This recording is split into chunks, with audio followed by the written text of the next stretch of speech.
This is coffee number 5. I'm your host, Lara Schmoisman.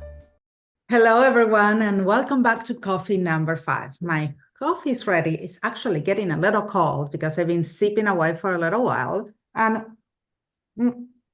I need that extra dose of caffeine today because we're going to be talking about the next level of communications. I remember when we started with email marketing and it was about, okay, let's just send people all the emails and let's put them in the BCC. And oh my God, you start getting all these responses and it was crazy. And then we said, let's say, okay, let's have a specific email to send emails to people. So not everything comes to my inbox. And then we start having more platforms. And now the platforms reach a next level because we can do these incredible automations. And now it's about SMS messaging and MMS messaging also. That means when we send images. So it was natural that some companies will come and take care of this space and just create a relationship with consumers by text message. And let me tell you, I do text messages for customers. And it's a technology is out there, but at the same time, the rules are tricky. So I'm super, super excited that today we have Nicole Collins. She is one of the founders of, her trajectory is incredible. So welcome, Nicole. I'm going to let yourself tell about your trajectory because you've been in the industry, you collaborate with the biggest beauty brands ever. And on top of that, now you are the founder of 213 Deli, which is a platform that sells by text message. Yes, that's right. Lara, thank you so much for inviting me. I'm so excited to have coffee with you and chat with you today and talk a little bit about text commerce. I'll tell you a little bit about myself. I'm a real diehard beauty junkie. Starting from junior high school, I was reading all the glossy magazines and trying all the tips. And I still remember all those out of date beauty tips, right? You can only wear either dark eye makeup or dark lipstick, but not both together, which I think is absurd. But anyway, I've been a diehard beauty junkie my whole life. And so about 20 years ago, I got into beauty. I am from Los Angeles, born and raised. I went to the University of Southern California, fight on Trojans. And I got a master's degree on the East Coast and just wanted to come home every day that I was away from home. So I got back to California and started working in beauty. And early in my career, I worked with a lot of indie brands long before that was a hot buzzword. It just was smaller brands. That's what California really was at the time. And then in 2012, I had the very good fortune of meeting the founders of a little startup. I founded the brand partnerships team. I was one of the first dozen employees there. And that became Ipsy, the world's largest, most successful beauty sample subscription company. That was an amazing entrepreneurial ride to be on, from a handful of people at the very beginning to hundreds of employees at the end. And now it's a multi-billion-dollar business. My role there was talking about sampling, and sampling wasn't a new concept, but social media was new. In fact, we still called it new media, which really tickles me and makes me laugh.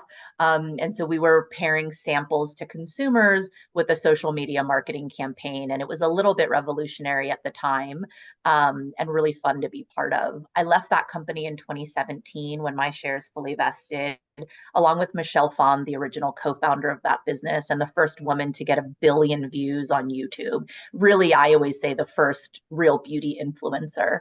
So Michelle and I partnered with 2 Chinese business partners and started a company called Yume, taking American beauty brands to China. We launched a social commerce business. We had a store on an app called Little Red Book. And if you're familiar with Chinese social commerce, you'll know that app. That was a very, very cool entrepreneurial endeavor. Ultimately, the 4 of us partners were not aligned on our execution strategy, and I left, but I learned a lot about social commerce during that time. One of my partners was former Alibaba. When I was in China, I met a lot of her colleagues who had started, who were entrepreneurs and had started businesses in China. It really planted a seed for me that there are so many cool ways to discover and shop for beauty. And I thought, wow, the American consumer is being deprived of all these cool ways to discover and shop. And so I started consulting after that, and I worked with some really cool social commerce apps, Talk Shop Live, which is still going and is really successful. And I'm really proud of them. Super Great, which didn't work out, and some others. And then a year and a half or so ago, my friend and my colleague from Ipsy, Corey Weiss, called me and he said, "Hey, Nicole, what about text commerce?" And I was like, "That's it. Ding, ding, ding. That's it. We've got to do it." And so that was the beginning of 213 Deli. And so tell us a little bit more about how was to develop this technology, because also uh, right now there's a law in almost every state that is a little different about sending text messages. So how you operate this platform, or you have your own platform, how did you work around this?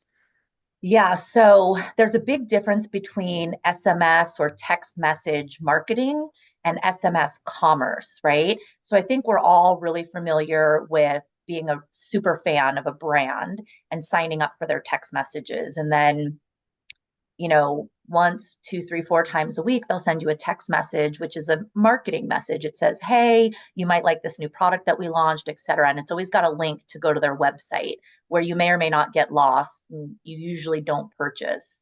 I don't think that the American marketers have really nailed text marketing, to be honest with you.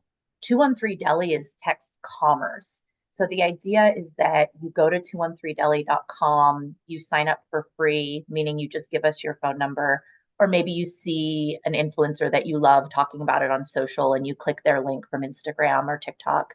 And then you're signed up. It's free to sign up. Once a week, we're going to send you a text message. It's MMS, multimedia messaging, right? So there's a visual and then a pretty verbose text message about why this particular product is great with a price. And if you want to purchase it, you text back one, two, or three. I want 1 unit, 2 units, or 3 units.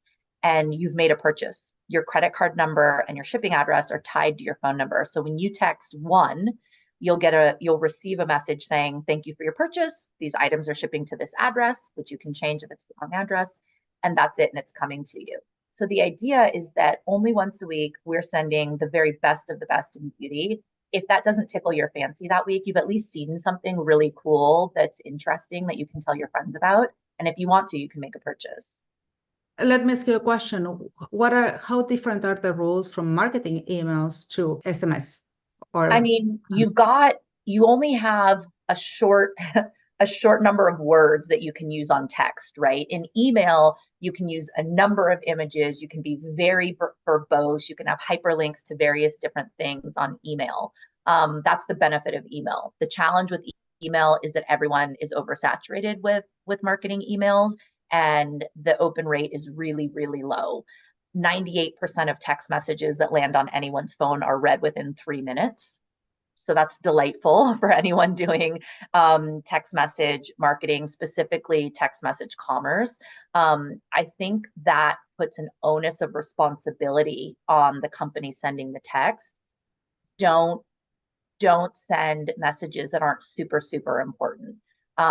With 213 Deli, we send a much longer text than you get from most SMS marketing, because SMS marketing is often 2 to 3 lines, and they're trying to hook you to click on a link to go to a website and go down a rabbit hole. With SMS commerce, we're not doing that. We're trying to hook you into an impulse purchase. We want you to see something, go, "Oh, yeah, I need that right now." Click, and you've made a purchase. So it's a little bit more verbose, but not nearly as verbose as email is. but also there are laws about sending MMS. You have to have permission, yes. So you cannot buy a list of phone numbers and start text messaging people, whereas you could buy a list of email addresses and start emailing people. No. So with SMS, with text, people have to opt in. They have to give you their phone number and click a box that says, "I'm a human, not a robot, and I give you permission to send me text messages." And every time you send a text, there's also at the very bottom fine print that says, "Reply stop," to stop receiving these messages. And what about the times that you can send a SMS message or text message? Well, I don't know, to be perfectly honest with you, I'm not sure what the laws or the rules are around when to send. I'm optimizing to send when I know people are primed to make a purchase. So we send our text messages at noon Pacific on Thursdays, which is 3 p.m. on the East Coast and 9 a.m. In Hawaii. We have actually quite a few subscribers in Hawaii. So it's an ideal time to send that message. And also lunchtime or post lunch 3 p.m. if you're on the East Coast is a great time to get a little pick me up. Oh, this is a really cool product, fun. And you literally just text back to buy. So we're optimizing for when we think people are going to be interested in making a purchase. So let me ask you a question. How did you, I mean, did you have to create a new platform? You had to build or you started using existing platforms? And what are the challenges that you face while you're building or you were doing your research to create this new innovative e-com text message? Can you say e-com? No, or text-com. It's not e-com really because you're not buying from the internet or from a website. You're buying really via text message. So It's not text-com. text commerce. Yeah, text commerce. It's not a wildly new concept in the world. Certainly not in China. They use WeChat and text commerce all the time. It's also pretty popular in Europe as well. It's really new in the United States. There are not that many companies doing it. The most successful company using text commerce in the US is Wine Text, Gary V's Wine Text, where once a day he sends you a message about wine, you text back the number of bottles that you want, and he ships them to you.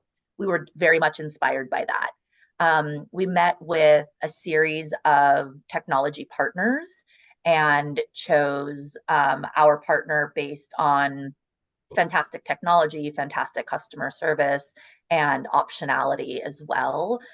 We have proposed new technology features to our partner that our partner is working on specifically for us, but I do think that it will be a huge benefit to all other partners as well. There's always a challenge with any business in being first. And I have been working personally in early stage startups for more than a decade now. So whatever that says about my mental health, I'm a risk taker with a high risk tolerance. But I've been saying for at least 10 years that you want to be a step or two in front of a customer to pique their interest and get them to follow you. You don't want to be 3 or 4 steps ahead of a customer where it's a little bit too confusing and then you lose them. So Yes, text is great. they are for the early adopters, but not too early that you cannot get the traction needed. And That's exactly right. I think one of the most inspiring TED Talks that I ever seen, I think I think it's a TED Talk. It's a 3 minute TED Talk that says why some companies fail and why some companies succeed. And he shows all this reasoning, but I say at the end of the day, it's timing. The only reason, Yes. timing. I agree with that. I've been saying that if you want to have a successful business, you need to have number one, a truly great idea. Number two, a great product that matches that idea. Number three, the team that can actually pull it off. And number four, money. And if you don't have all 4 of those things, it will not be a success. It's like a 4-legged chair, and the chair cannot stand up with 2 or 3 legs. I worked at Ipsy, which is a wildly successful company that was a tiny startup. And I worked for plenty of completely failed startups as well because they didn't have all 4 of those things. Yeah, I get you. And even if you start a small business with all those pillars, it might take you a very long time to maintain it, or it might take a long time to happen. And Or also, you might fail as well. Even if you have all of those things, you still might fail, but you're definitely going to fail if you don't have all of those 4 things. absolutely, absolutely. So tell me a little more about how you choose brands. Who are the brands featured in 123 Delhi? Yeah, so I should tell you a little bit about the name. 213 Please. is the original area code of Los Angeles. Corey and I are native Angelinos. Our third business partner, Jules Camposano, is a European who moved to New York, who eventually moved to LA.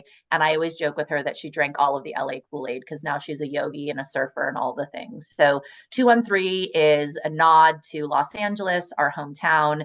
And a deli is a place where anyone goes anytime and gets something great and leaves happy. So it's a lighthearted and cheeky name. We hope that you come to 213 Deli to discover some really cool new beauty and wellness grooming products. We hope that you purchase. We hope that you're delighted. But certainly we hope that you smile every week when you get those messages. We Totally only, true. thank you. We launched last July, so it's been much less than 1 year. And and so we're still very much in launch mode and in growth mode. And the name of the game right now is for as many consumers as possible to hear about 213 Deli and to sign up for free to receive our weekly text messages. The merchandising strategy, and that's really the hat that I wear. I've been a merchant in beauty for 15 plus years. The merchandising strategy right now is that we really want to feature extremely well-known brands with national distribution. It makes a customer trust 213 Deli. Either I've heard of this brand or I've tried it before, I keep hearing about it on social. Now let me make a purchase. And also when you look at 213deli.com, we have editorial content on every brand that we've ever featured and every product. And so if you're trying to decide whether you want to sign up for 213 Deli, you can see, oh wow, these are prestige and luxury brands that I've heard of that are cool, that are trusted. And I think that that gains a lot of trust for the customer. The Absolutely. ultimate merchandising strategy with 213 Deli is personalization. When we achieve scale and we have enough customers, we will know each of our customers' brand preferences, shade preferences, what type of skin they have, what type of hair they have, whether or not they want to receive messages about hair care products or nail or whatever their favorite categories are. And then each week they'll get a personalized message based on their preferences. We're not quite there yet, again, under 1 year in business. So right now we're sending truly amazing products from fantastic brands that are pretty universally appealing. How do you planning to get that data for the customization? Based on quizzes, or you have a plan how you're gonna get that personalization? Yeah, the thing about the modern consumer is that they're very happy to give you all of their personal information, send out a little quiz, give a small incentive, and people are really happy to share. Also, the customer is keen on personalization and they sort of expect personalization everywhere that they go. And so they know that they have to tell you what their preferences are. The other thing is that we can see everything that they've ever purchased. So even if they never told us, I can tell by your buying behavior what you're interested in. So your model is a drop ship, or you acquire, you buy wholesale products? There has never in the history of beauty been a business model using dropship that was ever successful. I challenge anyone to correct me if they think I'm wrong on that point. I've never seen a successful business where it was dropship. Customer service is crucial to growing a community, again, winning trust and loyalty from your customers. So our brands ship all of their product to the 213 Deli warehouse. The objective is that we sell out every single week. So on Thursday at noon Pacific, when you get a text, we should be sold out by Friday afternoon at the very latest, all of that merchandise. So we ship in 213 Deli branded packaging. You deal with customer service with 213 Deli. We really own the customer. Absolutely. So how many customers you have right now, and how many signups? Every single day we're growing. Every single day people are telling their friends. Every single week we're working with influencers and beauty editors who are talking about this really innovative way to shop and also the products and brands that we're supporting. So our numbers are changing on a daily basis right now. That's fantastic. And what platforms do you use? Do you use any platform specific that is out there, or this was custom made for you specifically? No, we have a tech partner for text messaging. We have a shipping partner. We have a partner, secure partner for processing credit cards. We've cobbled together all of the different tech partners that we need to pull off a really seamless experience. But it's a truly seamless experience. When you sign up for 213 Deli, the first thing that happens is you get a text offering you a welcome gift. Right now, it's $1 for this or that, and you can make a choice, one product or the other. And you don't have to make that purchase. If you do, you give us your credit card and shipping information, which you only have to do one time. We'll ship out that product that day. And then the next time you want to make a purchase, you quite literally text back 1, 2, or 3. There's no checkout process at all. Another part of what makes it really impulse and addictive. And that ships out the same day as well. And how do you deal with returns? Because this is not something people touch. And how do you create all the communication and returns and customer service is also by text message or is by email or phone call? You can text or email us. Right now, we're not accepting any returns at all. So you want to be sure about your purchase. I see. Do you see that it's interesting to me that you will offer why 1, 2, 3, why people will buy 3 of one? Is just because of the promotion that you offer or to stock up? Usually it's gifting. First of all, the vast majority of our purchases are one, people purchasing for themselves. Every now and again, we'll get a 2. I presume that that's for a gift. Excuse me. And very rarely do people buy 3. Again, I presume that that's for a gift. Last holiday, we saw a lot of 2s and 3s, so it's easy to guess that that was for gifting. But this week we dropped the Good Patch, and the drop was the Early Bird Duo, which is the B12 Awake patch from them. It's a vitamin patch. I read And that and I missed it. oh, you missed it. Oh no. Yeah. We'll have to get it to you. And then under eye patches, 3 sets of the depuff under eye patches and 3 sets of the dark circle patches. These are kind of single use. And so we got a lot of people buying 2 and 3.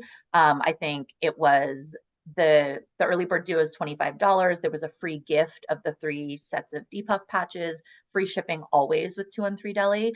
And again, because that was those are sort of single use, a lot of 2s and 3s this week. And I think those were people stocking up because it's an amazing brand, killer products. Yeah, absolutely. And that's, do you have any plans also in the future to support more indie brands?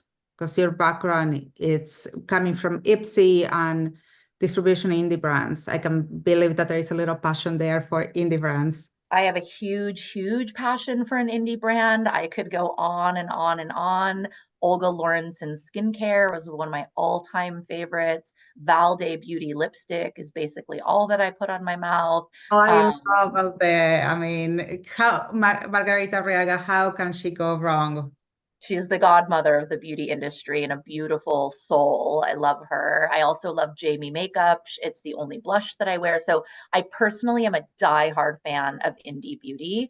As an entrepreneur and a business person, I really want to look at the goals and objectives of the business. And right now that's growing, growing subscriber, delighting customers, selling out. So eventually when we hit scale, and we know our customers' preferences, we'll also know whether they're interested in indie brands and which I think is sort of a real discovery, right? Like what's new and what's next. And then we'll be able to feature those brands to the exact right customer. Do you think that at some point it's going to become more than once a week text? Are you Sure, definitely. That'll also be part of preferences. Listen, it could be text me every day or it could be text me once a month, right? So that will, again, really be up to customer preference. So tell me a little bit about your team because you started this from scratch and you told us about your partners, but how big of a team you need right now? Just I know that you have a partner also for shipping, which is a completely different structure and it's a huge endeavor to shipping.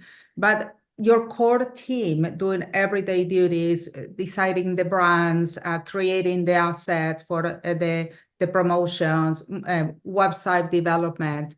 I don't know what else you have in your team, but tell us a little bit more about that. The whole team right now is me, Corey, and Jules, the 3 founders of the company. I'll say this, entrepreneurship is not nearly as sexy as social media makes it out to be. It's not that sexy at It's really all. not. Um, but Corey, Jules, and I are in our 40s and 50s, and we have been around the block and we've got really great networks. And in order to be successful right now, we're leaning on a lot of friends and on our networks. But the day to day nitty gritty is the 3 of us. Absolutely. I'm so glad that you mentioned this because uh, at the same time, all of you guys have a lot of industry experience. And as you mentioned, you have the Yes. network. I've been seeing a lot of indie brands, and probably you did too, try to do it yourself, or someone who just had a vision of a product without understanding the industry. And that's very, very challenging because executing and learning at the same time, it's difficult. It's nearly impossible. And you're going to waste a lot of time. I've been doing consulting work for many years since leaving IPSI, and I love early stage startups. So most of my clients have been early stage startup. And I always tell them that hiring me as a consultant is going to help you not waste time and money because I've got the knowledge and the experience and the network to help you. I also work with the students at USC who created the USC Business of Cosmetics Club. Mhm. And again, I think because of social media, so many of them have entrepreneurial aspirations. And I always say, listen, you've got to get some real life work experience under your belt. You've got to build a network and you've got to kind of understand what it is. And I also joke all the time that I've always had an entrepreneurial spirit. Somehow I had enough sense to know that I needed experience under my belt, but also I wouldn't go out and start a motorcycle company. I don't know anything about motorcycles. I've never been on a motorcycle. It's not my deal, you know? Absolutely. And this is something I created the DART, my agency, to help smaller brands scale.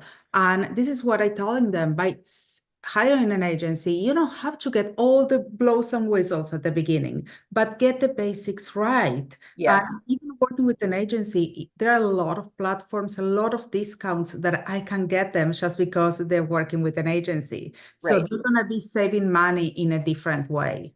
It's sort of like hiring an interior designer to help you decorate your house, right? They're an expert, they've done it before, they understand scale, they will get you discounts on things. It's a streamlined and intelligent way to use your time and money, which is limited. Absolutely. And I always tell that you need to think how much your time is worth. You're Right. trying to figure out how to do an Instagram post or trying to see how the algorithm works. Is it a better time for you than be networking or try to place your product somewhere? Right. Exactly.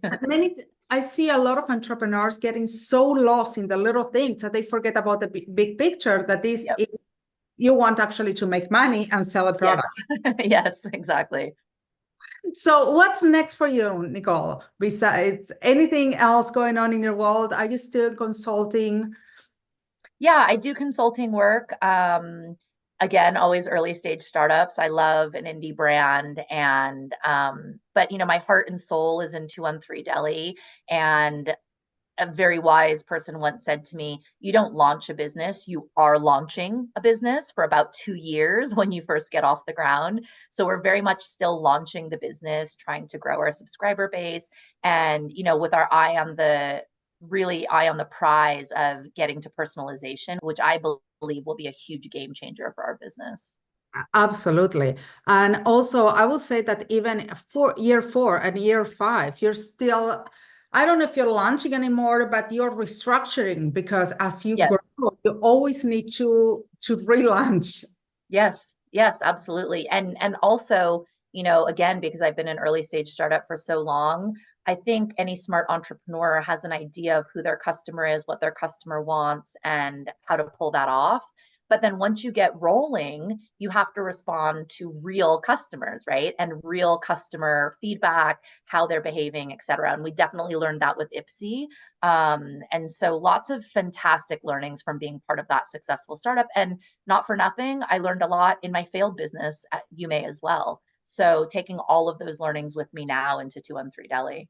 Yeah, and I always say that a failed business doesn't mean that you cannot use those findings, relaunch it with another name or another target audience, because a lot of founders also, I think that they're so in love with their product that they believe that they're their own target audience. Mm-hmm. Well, many times it takes you just to, I say, give it a facelift, or Sure. maybe you have to get a new face, a rebranding, go for a new target audience, or just listen to your consumers. You will learn so much from it.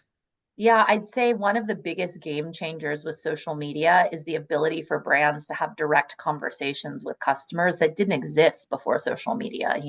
You were putting out print magazine ads or television ads, and there was no customer feedback. So it's a true blessing. You have to put your ego aside and listen to that. And if you're a smart entrepreneur, you do really listen to that and pivot and sidestep and make sure that you're delivering.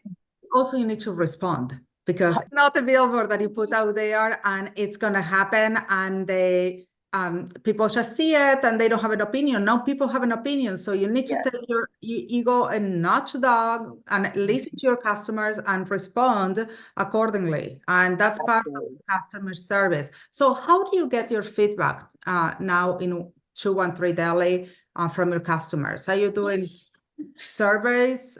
We did do a survey at the end of last year. I mean, again, we've been in business for less than a year, so there's the life cycle of a business, we're still in the womb almost. So we did do a survey at the end of last year, mostly around merchandising, what's most exciting to them, what types of products, what types of brands, what types of drops, because we always drop one product. There's always a gift with purchase and free shipping. I love to do outside the box things with merchandise, like put two complementary brands next to each other. We recently did RMS Lip to Cheek in the shade Demure next to a Give Beauty powder blush duo.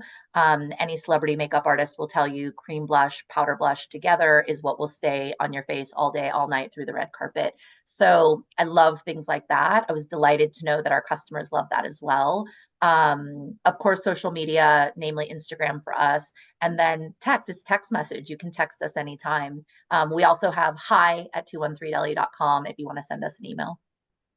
Very cool. Nicole, thank you so much for being here, for having coffee with me, and for sharing this amazing experience and new technology. And I'm looking forward to see more and more personalization.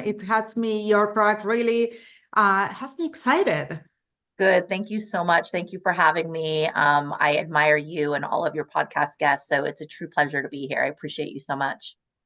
And for you guys, I will see you next week with more. Find everything you need at laraschmoisman.com or in the episode notes right below. Don't forget to subscribe. It was so good to have you here today. See you next time. Catch you on the flip side. Ciao, ciao.